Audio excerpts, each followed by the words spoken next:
So here we are, 8 years ago, I was in this very same prison, this very same yard. I sat in this same exact cells where I wondered about my own humanity.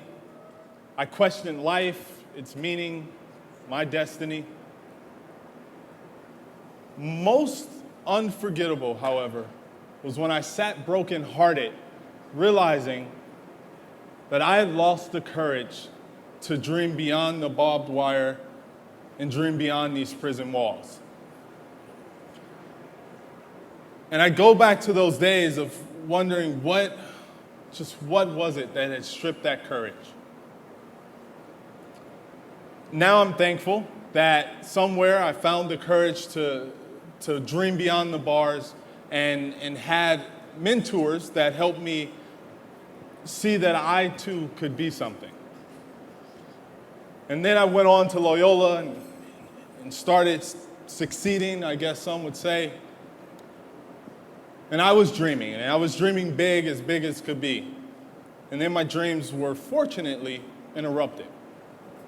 And they were interrupted by my drive from Marina Del Rey back to Watts in South Central, and as trees turned into liquor stores, into graffiti.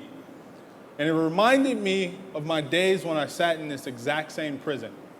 And it hit me. My phobia to dream did not start when I walked into prison. But in fact, it started way back when I was a kid.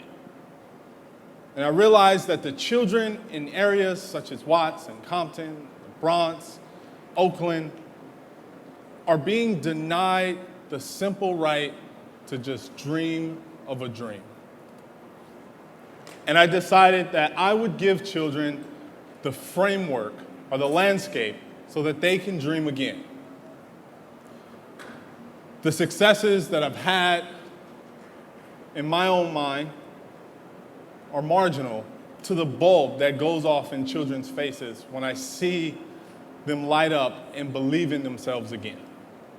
And that led us to create a camp program where we bought 4 major housing projects in the area together, and the whole focus was to bring these kids together, to see one another as friends, at least this is what I thought, to begin to rebuild community, bring elected officials and officers all together to communicate as one, and I thought this was how we were actually going to change the overall community.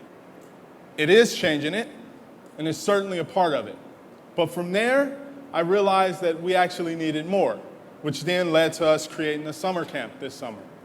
And then I was like, well, aesthetically, it's not nice. I go to work every day as an engineer, and I'm paid to dream. People pay me a high amount of money to dream of ideas to build.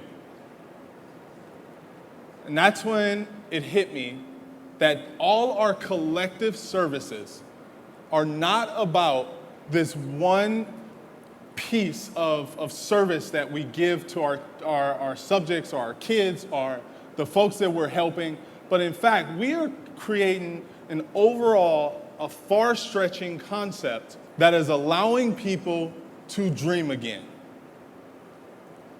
And it's incumbent upon every single one of us in this audience, every single one of us who's watching this, that when we begin to learn to dream, and dream as big as possible, no matter if someone tells you those dreams are unreal and impossible, you have to dream it. And when we do that, we allow people and we allow children to begin to see themselves and see who they could be and who they really are.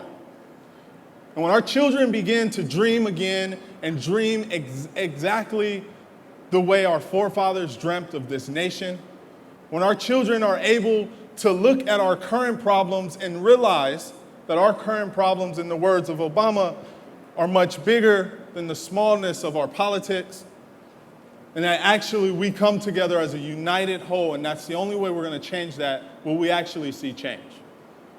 So the message I'm coming here today, and this is for my brothers who are in blue, this is for the folks who are home, is that you have an obligation, not only to yourselves, but to our children, to make sure that every single child can dream again. That is your obligation in life. I don't want to hear about your stature, your title, your accomplishments. Tell me about the child that believes he can be an engineer. Tell me about the child who believes that, yes, he can make money, but the only reason he wants to is to actually affect the overall society.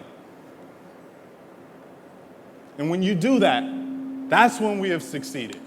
And it seems extremely big and far-reaching, but I'll leave you with this, and it's a quote that I live by. Thomas Jefferson said, "It is far better to dare mighty task, although checkered by failure, than to rest in that gray space that knows not victory nor defeat." Dare to dream again, please. Thank you.